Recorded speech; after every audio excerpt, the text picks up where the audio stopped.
The World Health Organization's Pandemic Preparedness Treaty or Pandemic Agreement is a threat to our freedom in the future. If you thought the lockdowns of 2020 and 2021 were bad enough and the coerced injections were bad, what they're trying to bring in is a global system with a global government to enforce this on all 8 billion people in the world. That's something we need to fight, we need to stand up against, we need to call out, and we must not accept.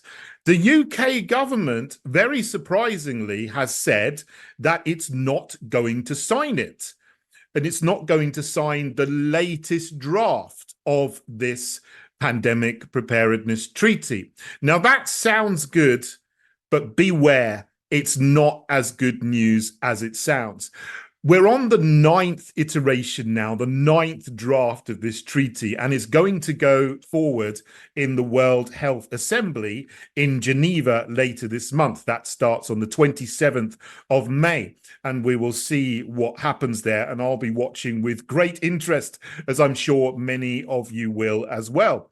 Now, the UK government has said they're not going to sign it because they put out a statement saying we will only support the adoption of the accord. They call it an accord rather than a treaty. Doesn't really matter because it's going to do the same thing.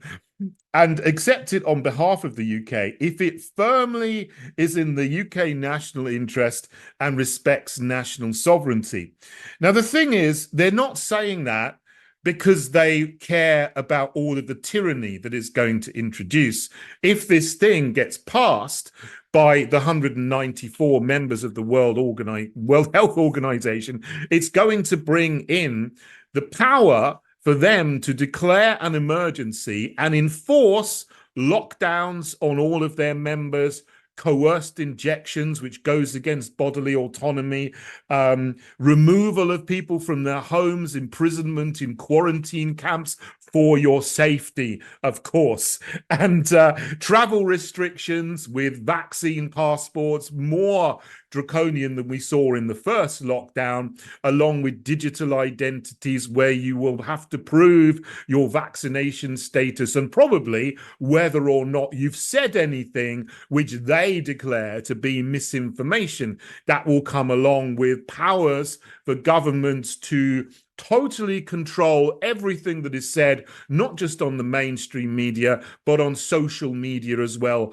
coming from a global governance organization and structure which the WHO will sit on top of. So you won't be allowed to talk about hydroxychloroquine or ivermectin, even though they've been known for decades as broad-spectral antivirals, which can help mitigate the symptoms of any virus, including coronaviruses. You won't be able to mention vitamin C or vitamin D or question whether there is a pandemic or not. And the figures which were observed empirically in the last pandemic, as so it was called, showed that there wasn't actually much of a pandemic at all. There was a small spike in excess deaths in April and May 2020 in some countries, not in others, but that was no worse than a bad flu season, such as the 1968 and 1969 Hong Kong flu, which was much worse in terms of excess deaths. You won't be allowed to mention that at all because that will go against the narratives of the government, the mainstream media, and the World Health Organization. But the UK government is not opposing the 9th iteration of this treaty because it cares about all of those things. No, what it cares about is that they will have to share 20% of their medicines and vaccines with other countries, such as African countries. And they're not going to be allowed to stockpile supplies, including medicines, vaccines, as they're called, and PPE, personal protective equipment. So what they're concerned about is having to send clot shots to kill Africans rather than using them all at home to kill British people. That's what they're concerned about. And that's what they say is in the interests of our national sovereignty, not the fact that they will have to impose all these kind of tyrannical rules and restrictions which undermine all of our ancient fundamental freedoms. And that's fundamentally wrong to do that. No mention of that whatsoever.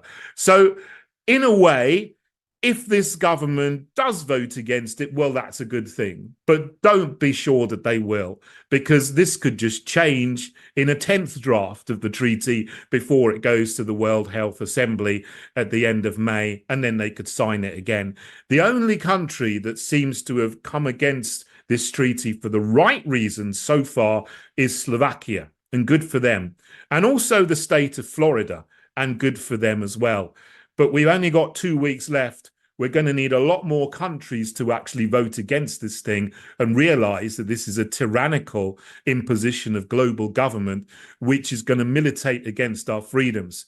If we want to get out of it in this country, you need to come and join me in the Heritage Party or stand for Parliament, and then we can come out of the World Health Organization and we can come out of these draconian regulations and restrictions.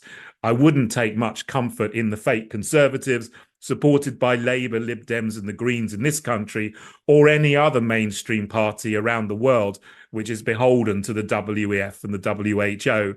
We need to read more into the headlines than this. But this is what's going on. I hope this treaty falls, but don't get too excited about Rishi Sunak's regime speaking out against it for the current few days.